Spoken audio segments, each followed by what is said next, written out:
I'm not big into Tarkov. I haven't played it more than like an hour. I got like access to it, tried it a bit, and then I was like, I don't really understand what's going on. And then I got distracted with other games that I haven't touched it since, and that was like a year and a half ago. I don't have anything against it necessarily. I've never gotten into it. Apparently, they've done something quite stupid, and it all happened with a reveal of some sort of trailer, or a new edition rather.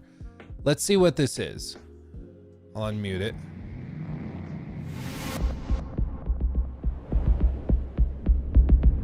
Okay.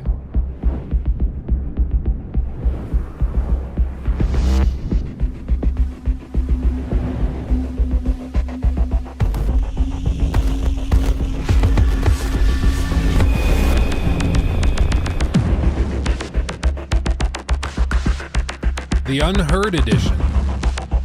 Play offline.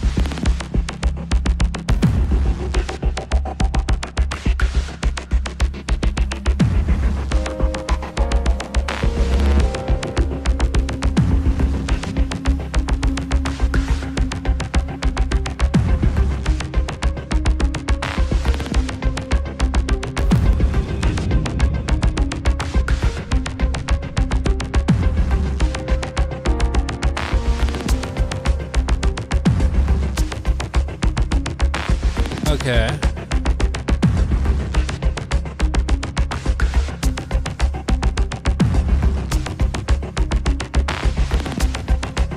Start with increased stash, increased character, skill levels, improved starting equipment set, increased PMC pockets. And they're saying progress will carry over from private games to public ones. So it's just got pay to win stuff.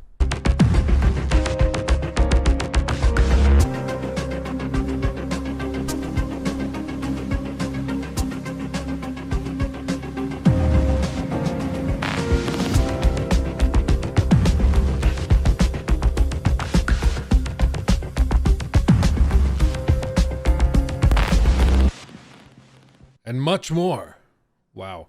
So my initial impressions, again, I'm not too familiar with the game, so correct me if I'm wrong, if I'm saying anything or if I have any false assumptions, somebody step in and correct me. Play offline with friends. So you're able to play offline only if you buy this Founders Edition or this whatever unheard of edition. Co-op PvE mode with persistent character progression. So again, they're locking game modes behind this.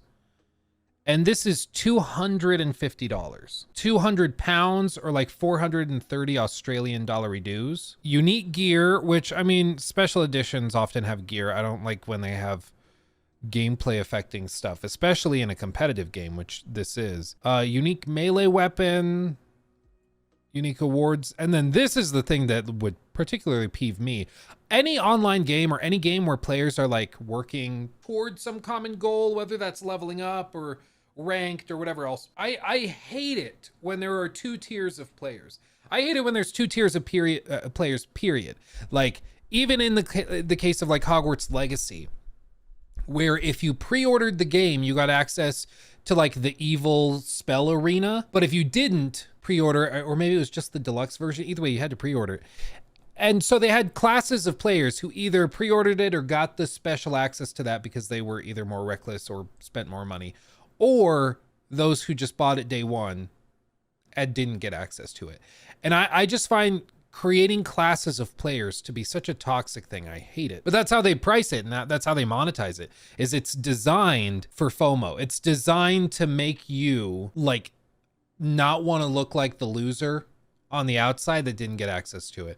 I've brought it up plenty of times before, so I'll just quickly mention it. But it's like that story I told of my little brother who was playing Fortnite, and I offered to play with him and bring my gaming laptop and play Fortnite with him. So I was like, that'll be a good big brother thing to do for me, pat myself on the back. And I came over and he's like, do you have any like other skins? It's like, what do you mean other skins? He's like, well, you have a noob skin right now, and if you play with noob skins, all of my friends are going to make fun of you. So maybe before we play, you get like a better skin. That is precisely what the FOMO is That's precisely what the peer pressure is. These games are designed around that, to try and push you into it. And in more competitive games targeted towards adults, more like with Tarkov, it's more about the progression. Like if you want to level up quick, if you want improved gear, if you want that stuff, well, pony up more cash. Do it to it. Which just sucks. It just sucks. And I mean, this is one of those out of touch things. This is like, you know, after they found some success, they stepped too far. It's like all that stuff with the Watcher that went down. If you guys missed this, these are like the old BuzzFeed guys that did BuzzFeed Unsolved, Shane and Ryan, and then some dude that just makes videos of him eating expensive food. And they created this channel, millions of views, like 3 million subs, tons of success, making lots of money. They should be very, very happy with where they are. And they announced they're leaving YouTube because they want to create their own website that you can pay $6 a month to get access to their videos on. And naturally, people lost their minds. They lost hundreds of thousands of subs. Like they were at 3 million just about. They lost a lot. People overwhelmingly revolted and were like, you guys are insane. Like you've been saying eat the rich and like pirate media and all this for years. And now you just got a big head and you got greedy and you thought that you could milk your audience for a little bit more. And so they walked it back, to their credit. They're going to do some unique series or something on their own website. But yeah, big oopsie. This is, I think, the same kind of thing where they find success and they think, well, we got this far. Let's just go a little bit further. Let's go a little bit further. I think the same thing's happening with Tarkov. The Tarkov community is in uproar with an unheard edition of the game for $250, offering a limited PvE mode and potentially pay-to-win perks, which is what it seems like to me. Tarkov previously had an EOD version, which people had purchased that promised all future DLCs.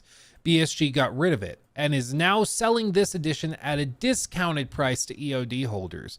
I don't even know how that's legal. I've never seen the Escape from Tarkov community this strong and united. Proud of you guys. I know that I'm not the biggest Tarkov creator out there, but it is my main income, and I wish we could get enough of us to boycott Tarkov right now, not buy/play and subsequently promoting this pay-to-win $250 edition that mostly should be DLC for EOD owners anyway. Now that I see the price is $95 for the EOD owners, that shit is greedy AF. You guys promised so many things when we bought EOD. Why do we have to buy the stuff again? The stuff you added on top of EOD isn't worth the $95. Should at least be $25 to $50 DLC. Last take on this. Golly. And then even more. All EOD accounts need to be upgraded to the Unheard Edition. We pay for your game. I don't think they should have the Unheard Edition, period. It's got pay to win stuff. Do you hate your player base? Y'all gonna address any of this? You may as well mute this because you're about to get cooked. Pay me $250 and I will. Yeah, I don't think they're gonna, like, I don't know if they're gonna do anything. Pain. I woke up to hell today. Hello, Jake. Welcome to our world. Yeah. This is not the first, like, controversy with Tarkov, is it?